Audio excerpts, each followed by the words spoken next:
ஓம் சாய்ரா. என் அன்பு செல்லுமே, ஏன் அழுகிறாய்? எதற்காக இப்பொழுது அழுது கொண்டிருக்கிறாய்? அப்பா இருக்கிறேன், உனக்கு அது புரியவில்லையா? எவ்வளவு முறை உன்னிடம் நான் எடுத்து சொன்னாலும் நீ அழுவதை மட்டும் இன்னும் நிறுத்தவே இல்லை. உன்னுடைய கண்ணில் இருந்து வரும் தண்ணீரானது விலை மதிப்பு அதிகம். இங்கு யார் யாருக்கு உண்மையாக இருக்கிறார்கள்? எல்லோருமே போலியாகத்தான் இருக்கிறார்கள். ஆனால் நீயோ ஒவ்வொருவருக்கும் உண்மையாக இருக்கிறாய். துரோகம் செய்தாலும் சரி, உன்னிடம் கவுடாக பழகினாலும் சரி, நீ எல்லோரிடமும் யதார்த்த குணத்தோடு பழகுகிறாய். இந்த ஒரு தகுதி உனக்கு போதும் தெய்வத்தை அடைய.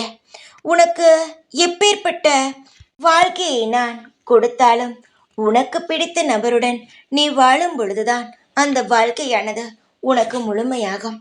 நான் உனக்கு எது வேண்டுமானாலும் தருவேன். ஆனால் உனக்கு எது பிடிக்கும் என்பது உனக்குத்தானே தெரியும். நீ சொல்லும் பொழுது இன்னும் அதிகமாக உன்னை பற்றி நான் தெரிந்து கொள்கிறேன். என்னுடைய தங்கமே, நீ என்னுடைய உயிர். நீ நான் பெற்ற குழந்தை. அப்படி இருக்கும் பொழுது அழக்கூடாது.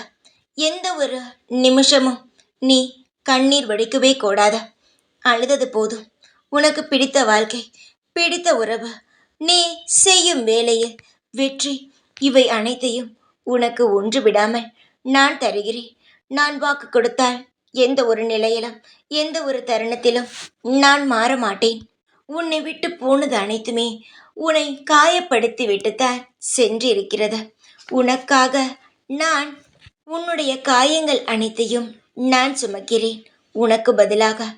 ஆனால் உனக்கோ என்னிடம் இருக்கும் நிம்மதிகளையும் என்னிடம் இருக்கும் சந்தோஷங்களையும் உன் மீது நான் தெளித்து விடுகிறேன். இந்த சாயின் ஒவ்வொரு பார்வையும் கருணையும் உன் மீது மட்டுமே இருக்கும்.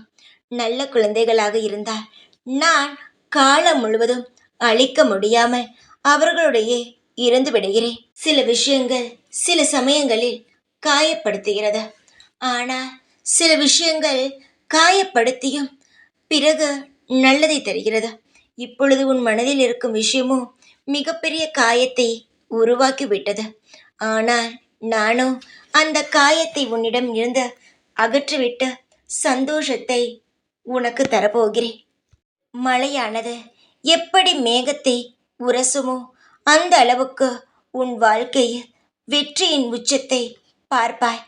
போன உறவுகள் எல்லாம் உன் வெற்றியை பார்த்து திரும்பி வருவார்கள்.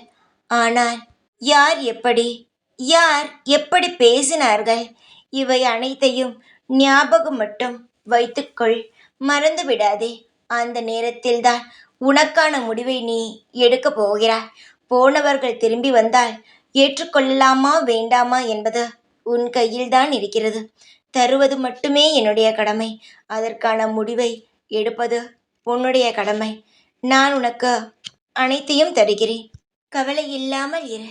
எப்பொழுதும் உன் கூடவே இருப்பேன் நான். ஓம் சாய்ராம்.